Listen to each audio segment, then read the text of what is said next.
Hello friends, मैं तेजिंदर विधुड़ी आपका अपने यूट्यूब चैनल में स्वागत करता हूं। तो आज मैं टॉपिक लेके आया हूं बंगाल के गवर्नर जनरल। पिछली वीडियो में आपने बंगाल के गवर्नर पढ़े थे। आज हम देखेंगे बंगाल के गवर्नर जनरल।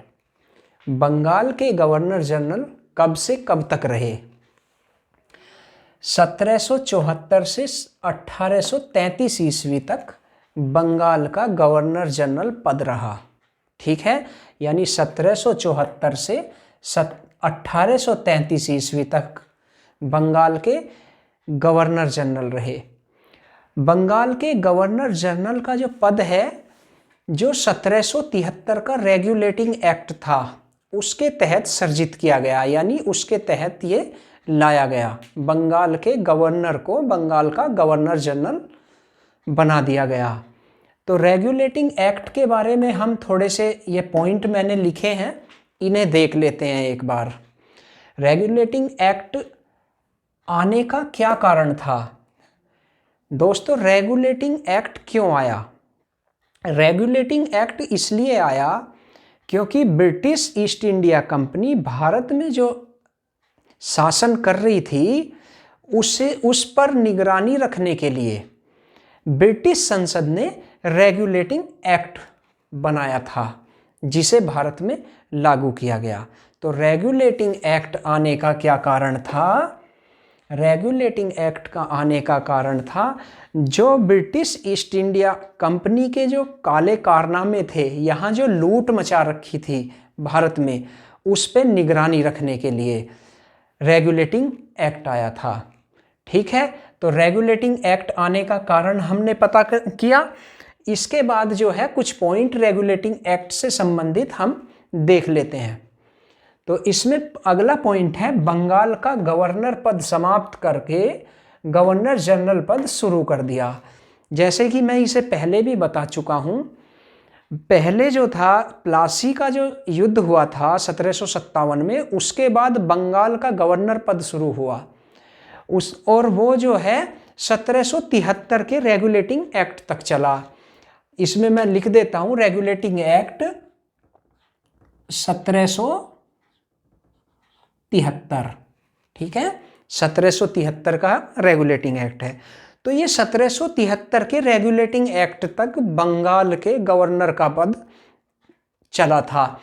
उसके बाद जब 1773 का रेगुलेटिंग एक्ट आया, उसमें बंगाल के गवर्नर पद को खत्म करके बंगाल का गवर्नर जनरल पद बना दिया गया। तो ये मेन पॉइंट है इसका। इसके बाद जो है दोनों प्रेसिडेंसी अधीन कर दी गई, यानी बंगाल का गवर्नर जनरल जो पद था, पहले जो है पूरे भारत में ब्रिटिश ईस्ट इंडिया कंपनी की मुख्यतः 3 प्रेसिडेंसी होती थी और तीनों प्रेसिडेंसी बड़ी ही इम्पोर्टेंट थी। कौन कौन सी प्रेसिडेंसी थी? एक तो बॉम्बे प्रेसिडेंसी थी, एक मद्रास प्रेसिडेंसी थी और एक बंगाल प्रेसिडेंसी थी जो कोलकाता में थी। तो जो बंगाल प्रेसिडेंसी थी उसके पद को तीनों प्रेसिडेंसी थी ये, इनमें पहले क्या था, गवर्नर पद हुआ करता था। यानी बॉम्बे में भी प्रेसिडेंसी में गवर्नर था, मद्रास में भी गवर्नर था और बंगाल में भी गवर्नर था। तो बंगाल के गवर्नर पद को खत्म करके गवर्नर जनरल पद बना दिया गया और दोनों प्रेसिडेंसी थी, बॉम्बे प्रेसिडेंसी और मद्रास प्रेसिडेंसी, इस जो बंगाल का जो गवर्नर जनरल पद था इसके अधीन कर दिया गया दोनों प्रेसिडेंसियों को। यानी इसकी जो गवर्नर जनरल की पावर ज़्यादा थी, उन प्रेसिडेंसियों को इसमें मिला दिया गया, यानी इसके अधीन कर दिया गया। कार्य वो वही करते रहे लेकिन इसके अधीन कार्य करने लगे, बंगाल के गवर्नर जनरल के अधीन। ठीक है, और ये दोनों प्रेसिडेंसी इसके अधीन कर दी।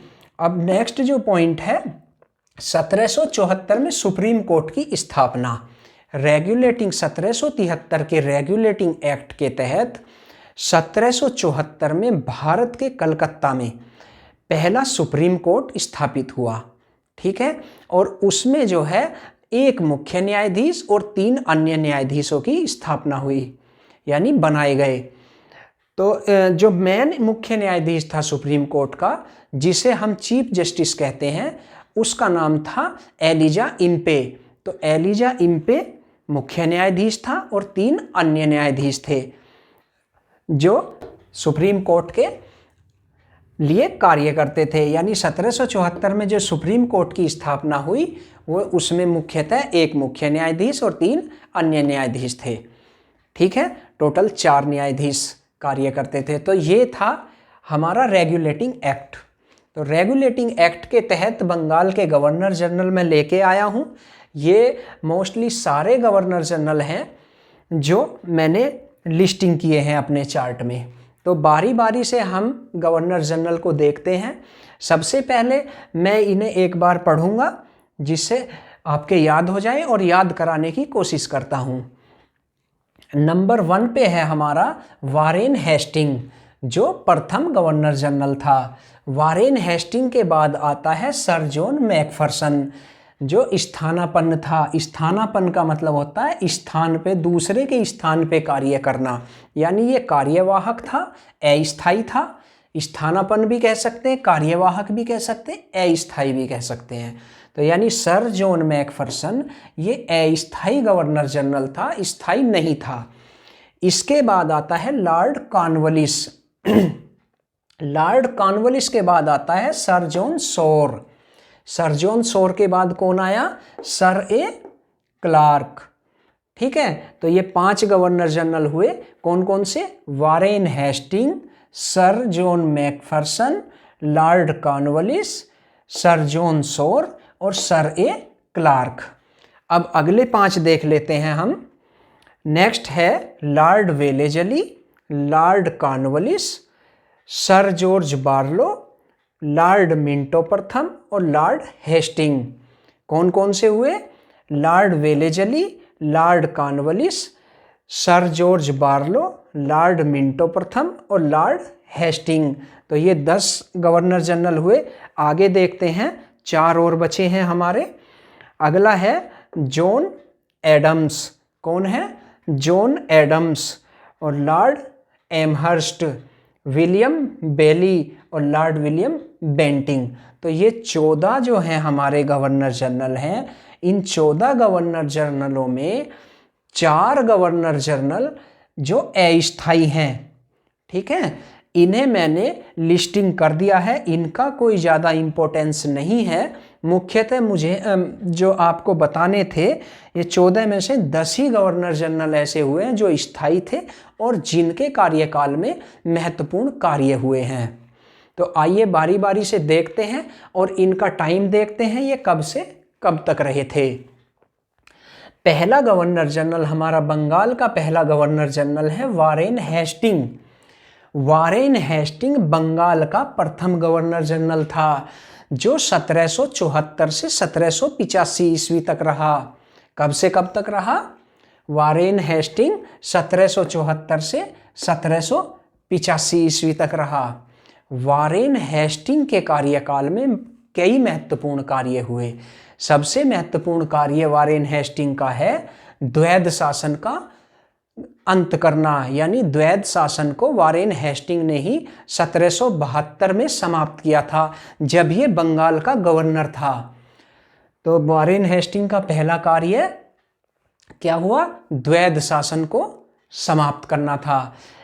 और दूसरा इसका महत्वपूर्ण कार्य है, वारेन हेस्टिंग के समय में ही कलकत्ता में पहली सरकारी टकसाल स्थापित की गई।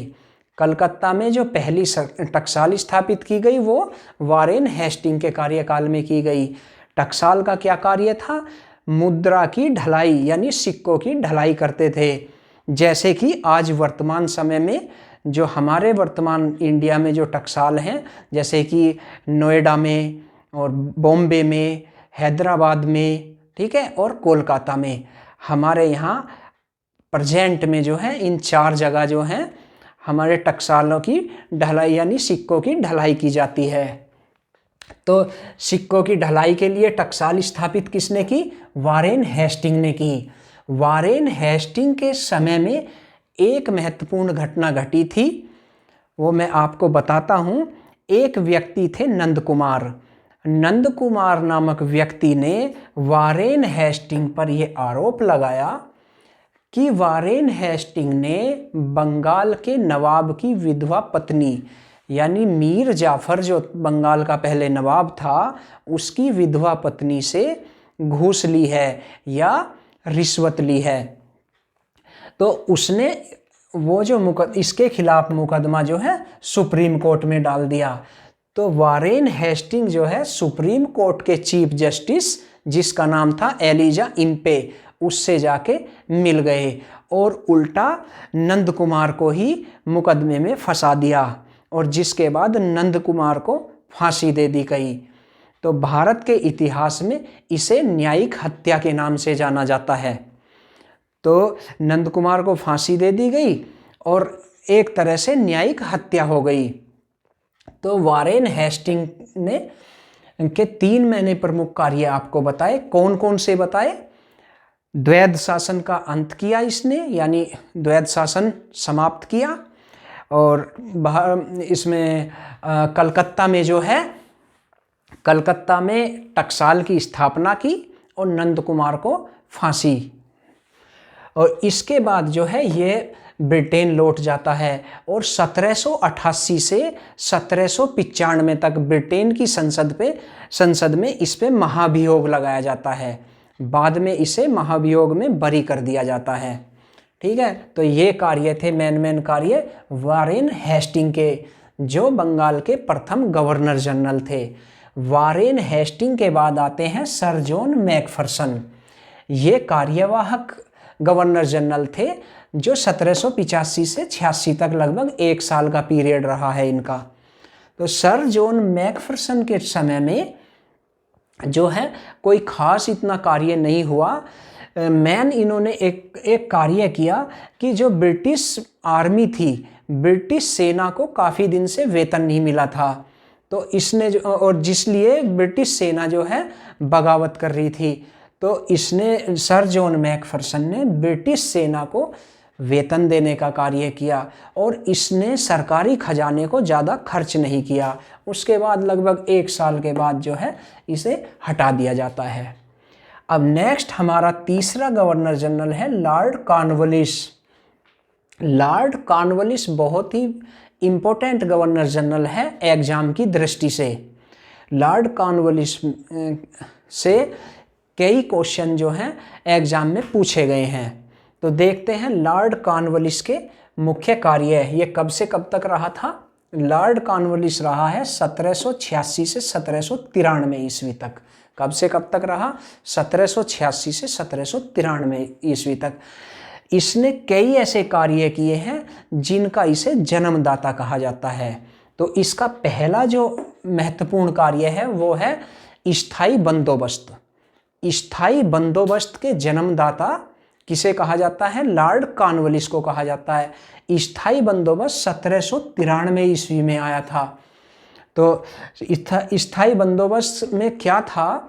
स्थायी बंदोबस्त के तहत जो ब्रिटिश सरकार जो थी, ब्रिटिश ईस्ट इंडिया कंपनी, जो ग्रामीण किसानों से लगान या टैक्स लेती थी, उसके लिए जो है ठेकेदार लगा रखे थे। तो ठेकेदारी प्रथा को इसने ख़त्म करके जमींदारी प्रथा लाया। तो स्थायी बंदोबस्त के तहत ठेकेदारी प्रथा को समाप्त करके जमींदारी व्यवस्था लागू की थी। किसने की थी? लॉर्ड कॉर्नवालिस ने।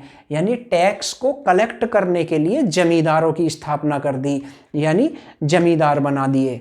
तो लॉर्ड कॉर्नवालिस का पहला महत्वपूर्ण कार्य था स्थायी बंदोबस्त।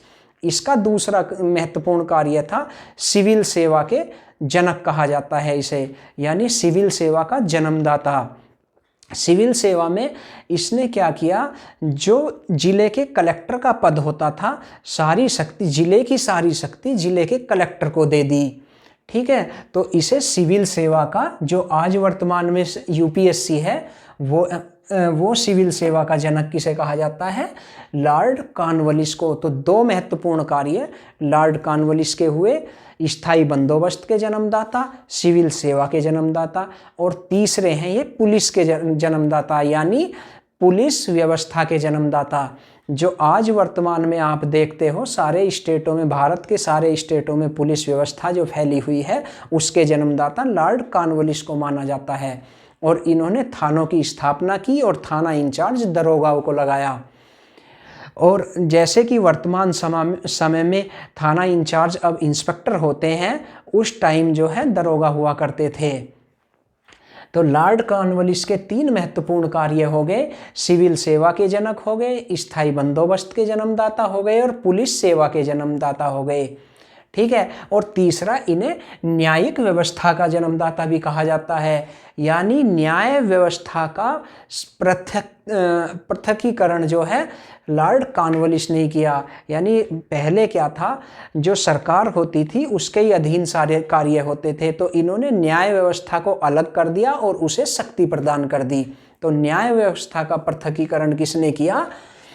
लॉर्ड कॉर्नवालिस ने। तो इन्हें 4 चीज़ों का जन्मदाता कहा जाता है। न्याय व्यवस्था का जन्मदाता कहा जाता है, पुलिस व्यवस्था का जन्मदाता कहा जाता है, और सिविल सेवा का जन्मदाता कहा जाता है, और इन्हें स्थायी बंदोबस्त का जन्मदाता कहा जाता है। और लॉर्ड कॉर्नवालिस जो है बाद में जाके 1793 तक रहे थे। उसके बाद ये दोबारा भी आते हैं एक बार, लॉर्ड कॉर्नवालिस जो यहाँ दूसरी बार आए हैं 1805 में। उसके बाद इसकी मृत्यु हो जाती है, भारत में इसकी मृत्यु होती है और उत्तर प्रदेश के गाजीपुर डिस्ट्रिक्ट में इसे दफनाया जाता है।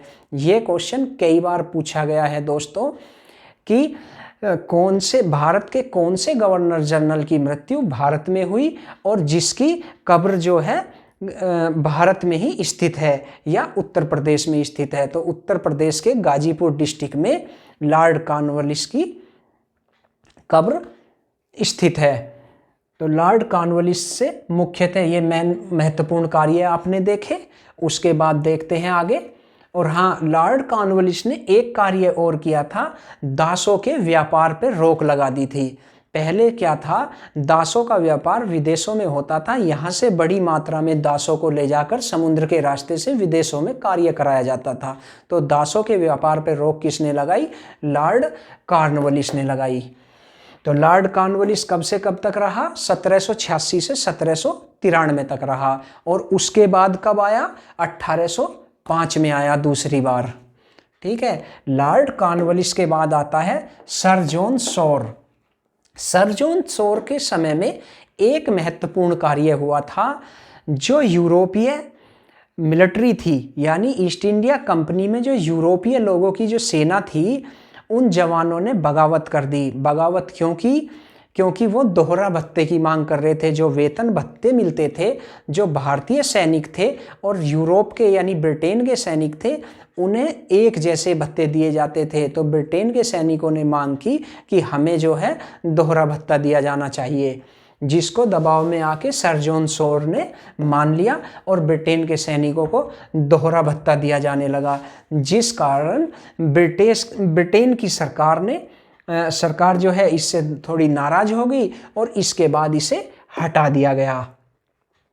ठीक है। और इसने जो है हस्तक्षेप की नीति अपनाई, यानी भारत में जो छोटे छोटे राज्यों में अलग अलग राजा हुआ करते थे, जो आपस में अगर वो युद्ध करते थे तो ये बीच में हस्तक्षेप नहीं करते थे। इन्होंने अपने आप को सेपरेट रखना ही पसंद किया। तो यानी हस्तक्षेप की कई बार क्वेश्चन भी पूछा गया दोस्तों कि किस गवर्नर जनरल ने हस्तक्षेप की नीति अपनाई? तो सर जॉन शोर ने।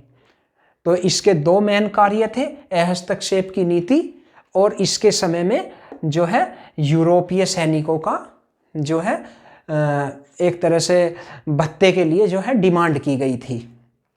तो 2 कार्य हो गए। अब नेक्स्ट जो आता है हमारा सर ए क्लार्क। सर ए क्लार्क ये भी स्थानापन्न गवर्नर जनरल था, यानी कार्यवाहक था ये भी, जो 1798 ईस्वी में रहा। इसके समय में कोई महत्वपूर्ण कार्य नहीं हुआ था और ये इतना इम्पोर्टेंट भी नहीं है दोस्तों। इससे मुश्किल ही कहीं क्वेश्चन पूछा जाएगा। नेक्स्ट हम देखते हैं लॉर्ड वेलेजली। लॉर्ड वेलेजली बहुत इम्पोर्टेंट है और आपने सुना भी होगा लॉर्ड वेलेजली की सहायक संधि। तो तो क्या थी लॉर्ड वेलेजली की सहायक संधि? सहायक संधि किसे कहा जाता है? यानी ये जो है भारत के जो स्थानीय जो छोटे छोटे राजा होते थे उनसे जो है मित्रता की संधि करते थे। यानी इन्होंने एक नीति चली थी लॉर्ड वेलेजली ने कि भारतीय राजाओं से मित्रता करके और संधि कर ली जाती थी, जिसे सहायक संधि का नाम दिया गया। तो सहायक संधि के तहत जो है अगर जिस राजा ने सहायक संधि पे साइन कर दिए, तो अगर उस राजा की किसी अन्य राजा से युद्ध हो जाता है तो उसमें जो है जो ब्रिटेन की जो सरकार थी, यानी ईस्ट इंडिया कंपनी जो थी, ब्रिटेन की जो कंपनी की जो सैनिक थे, सेना होती थी, वो उस राजा की सहायता करती थी। और लेकिन उसके लिए क्या करना होता था? राजा को उस सेना का सारा खर्च उठाना होता था। उसका वेतन और जो भी सैनिकों पे खर्चा होता था वो राजा को करना होता था, जिससे जो है लॉर्ड वेलेजली को भारी मुनाफा हुआ, भारी फायदा हुआ, क्योंकि जितनी भी अलग अलग स्टेटों में जो है इन्होंने भारत के स्थानीय राजाओं से संधि कर ली और जो ब्रिटिश जो सेना थी वो राजाओं के पास रहने लगी और राजा उनका खर्च उठाने लगे, तो इनका खर्च जो है बच गया था। तो लॉर्ड वेलेजली की सहायक संधि बहुत इंपॉर्टेंट है। 1798 से 1805 तक रहे थे ये। लॉर्ड वेलेजली कब से कब तक रहे? 1798 से 1805 तक। 7 साल का कार्यकाल रहा लॉर्ड वेलेजली का। लॉर्ड वेलेजली के बाद आते हैं लॉर्ड कॉर्नवालिस। लॉर्ड कॉर्नवालिस दूसरी बार आए थे, जो पहली बार आ चुके हैं, हमने पढ़ लिया है लॉर्ड कॉर्नवालिस को। तो दूसरी बार 1805 में आए और जल्दी ही ये अपने पद से चले जाते हैं। उसके बाद लॉर्ड कॉर्नवालिस के बाद आते हैं sir John Barlow. Sir John Barlow जो है, इनके समय में जो महत्वपूर्ण कार्य हुआ था, इन्होंने जो है जो ब्रिटिश आर्मी थी, जो ईस्ट इंडिया कंपनी के पास ब्रिटिश सेना होती थी, उसमें जो है भारतीय सैनिक भी होते थे। तो इन्होंने एक रूल बना दिया। किसने? सर जॉन बार्लो ने एक रूल बनाया कि कोई भी सैनिक तिलक नहीं लगाएगा और कोई भी सैनिक जो है दाढ़ी नहीं रखेगा। तो जो हिंदू सैनिक तिलक लगाते थे तो उनका तिलक लगाना बंद कर दिया, और जो कुछ मुस्लिम सैनिक भी थे ब्रिटिश सेना में उनकी दाढ़ी कटवा दी, जिससे जो है एक तरह से ये धर्म पे प्रहार माना गया और हिंदू और मुस्लिम सैनिकों ने, भारतीय सैनिकों ने बगावत कर दी। इस बगावत में जो है कम से कम 200 ब्रिटिश सैनिक, यानी जो यूरोपियन सैनिक थे, वो मारे गए, उनकी हत्या कर दी गई। और ये घटना तमिलनाडु के वेल्लूर में हुई थी, जिसे सर जॉन बार्लो ने सख्ती से दमन कर दिया था। और ये कब से कब तक रहे हैं? 1805 से 1807 तक। इनका 2 साल का ही पीरियड रहा है। सर जॉन बार्लो 1805 से 1807। नेक्स्ट देखते हैं दोस्तों लॉर्ड मिंटो प्रथम। अच्छा, लॉर्ड मिंटो प्रथम के बारे में मैं आपको बताता हूँ। ये प्रथम क्यों है? क्योंकि 1905 में जब हम नेक्स्ट वीडियो में पढ़ेंगे, भारत के वायसराय पढ़ेंगे, तो जो वायसराय हुए थे 1857 की क्रांति के बाद वायसराय का पद आ गया था। तो 1905 में जो है लॉर्ड मिंटो सेकंड आए थे, तो इसीलिए इसे मैंने प्रथम दर्शाया है। तो लॉर्ड मिंटो प्रथम का कार्यकाल कब से कब तक रहा? 1807 से 1813 तक रहा। लॉर्ड मिंटो प्रथम के का कार्यकाल 1807 से 1813 तक। इसके कार्यकाल के में जो है 2 महत्वपूर्ण कार्य हैं। एक तो 1813 का चार्टर एक्ट लॉर्ड मिंटो प्रथम के काल में आया था। 1813 का चार्टर एक्ट कब आया? लॉर्ड मिंटो प्रथम के कार्यकाल में आया। ठीक है, तो लॉर्ड मिंटो प्रथम के कार्यकाल में 1813 का चार्टर एक्ट, और दूसरा जो है अमृतसर की संधि, जो महाराजा रंजीत सिंह और अंग्रेजों के मध्य हुई थी, जिसके तहत जो भारत में सतलज नदी बहती है, सतलज नदी से जो पंजाब साइड का जो एरिया था, जो क्षेत्र था, वो महाराजा रंजीत सिंह का हो गया, और उससे दूसरी तरफ का जो है नीचे का एरिया जो है अंग्रेजों का हो गया। और संधि के तहत जो है ये समझौता हुआ कि एक दूसरे के क्षेत्र में हस्तक्षेप नहीं करेंगे। तो ये लॉर्ड मिंटो प्रथम के समय में क्या क्या कार्य हुए? 2 महत्वपूर्ण कार्य हुए। 1713 का जो है एक्ट आया और दूसरा जो है अमृतसर की संधि हुई। तो लॉर्ड मिंटो प्रथम के बाद आते हैं लॉर्ड हेस्टिंग। लॉर्ड हेस्टिंग का जो कार्यकाल है 1813 से 1823 तक है। कब से कब तक है? 1813 से 1823, यानी 10 साल का पीरियड है। किसका? लॉर्ड हेस्टिंग का। 1813 से 1823, 10 साल तक ये बंगाल के गवर्नर जनरल रहे थे लॉर्ड हेस्टिंग। अब लॉर्ड हेस्टिंग के समय में क्या महत्वपूर्ण कार्य होते हैं, आइए देखते हैं। लॉर्ड हेस्टिंग के समय में लॉर्ड हेस्टिंग ने पिंडारियों का दमन किया था। पिंडारी मध्य भारत के क्षेत्र में रहते थे, जो अपनी क्रूरता और बर्बरता के लिए जाने जाते थे। वो एक तरह से ऐसा युद्ध करते थे, किसी भी राज्य में अटैक कर देते थे और मारकाट मचाते थे और लूटपाट करते थे और भारी मात्रा में हत्याएं करते थे। तो पिंडारियों का दमन किसने किया? लॉर्ड हेस्टिंग ने पिंडारियों का दमन किया। और दूसरा इनका कार्य था मराठा शक्ति का दमन, यानी मराठाओं को भी इसके कार्यकाल में हराया गया, लॉर्ड हेस्टिंग के कार्यकाल में। और मराठा शक्ति का दमन किसने किया? लॉर्ड हेस्टिंग ने। तो पिंडारियों का दमन और मराठा शक्ति का दमन किसने किया दोस्तों? लॉर्ड हेस्टिंग ने। तीसरा महत्वपूर्ण लॉर्ड हेस्टिंग के समय का एक कार्य है, वो है आंग्ल नेपाल युद्ध। आंग्ल का मतलब होता है अंग्रेज, या एंग्लो नेपाल युद्ध भी कह सकते हैं। ठीक है, तो आंग्ल नेपाल युद्ध जो हुआ था वो लॉर्ड हेस्टिंग के समय में हुआ था, जो 1814 से 1816 तक चला। 2 साल का कार्यकाल है नेपाल युद्ध का, 1814 से 1816, जिसके बाद 1816 में संगोली की संधि हुई और उसमें जो है ये युद्ध समाप्त कर दिया। तो लॉर्ड हेस्टिंग के समय में मैंने बताया आपको पिंडारियों का दमन, मराठा शक्ति का दमन और आंग्ल नेपाल युद्ध। ठीक है, जो संगोली की जो संधि हुई थी उसके बाद जो है ये युद्ध समाप्त हो गया था।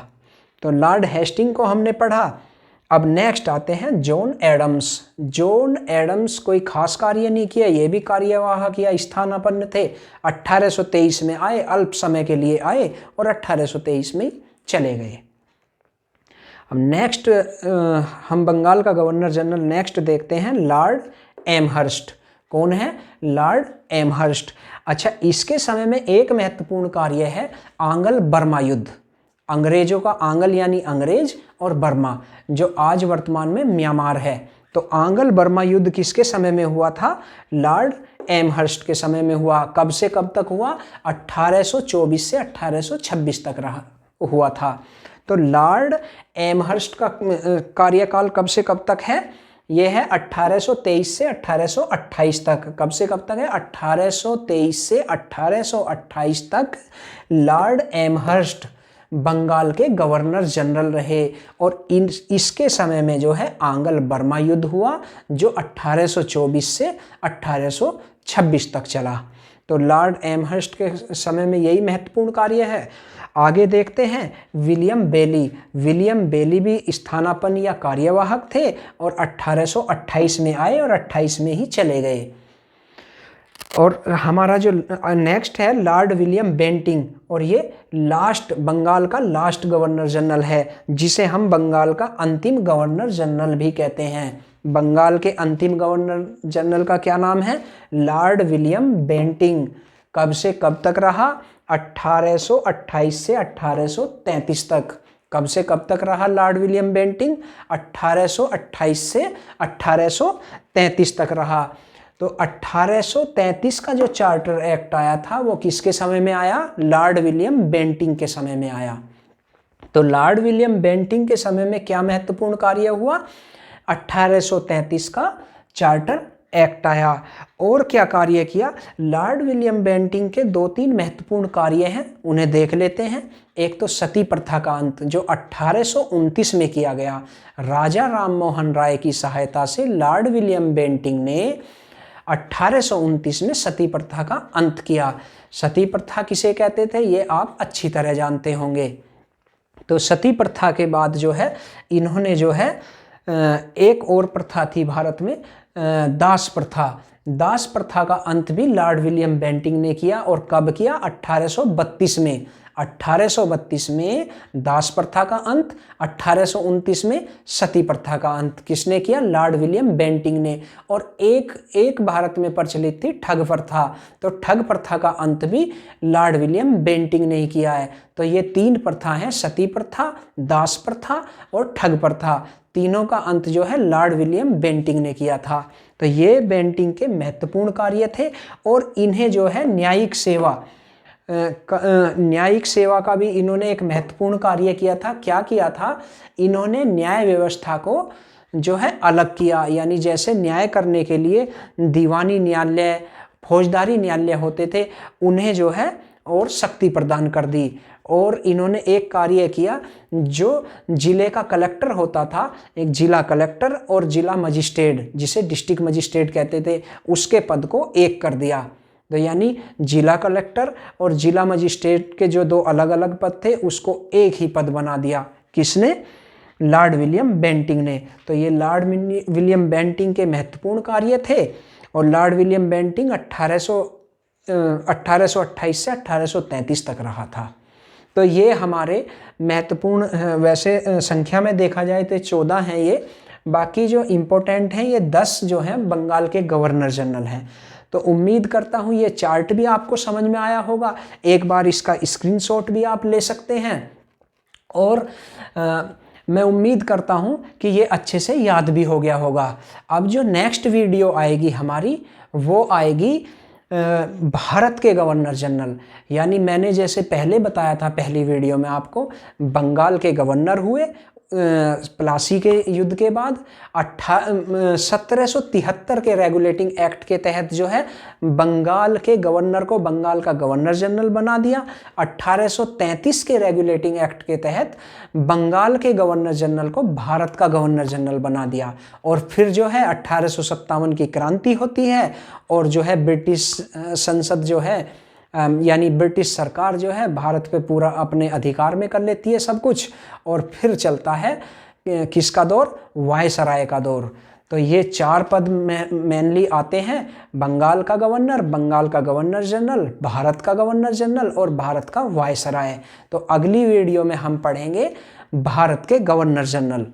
उम्मीद करता हूँ ये वीडियो आपको पसंद आई होगी। अगर वीडियो पसंद आई हो तो वीडियो को लाइक करें और मेरे चैनल को सब्सक्राइब करें। धन्यवाद।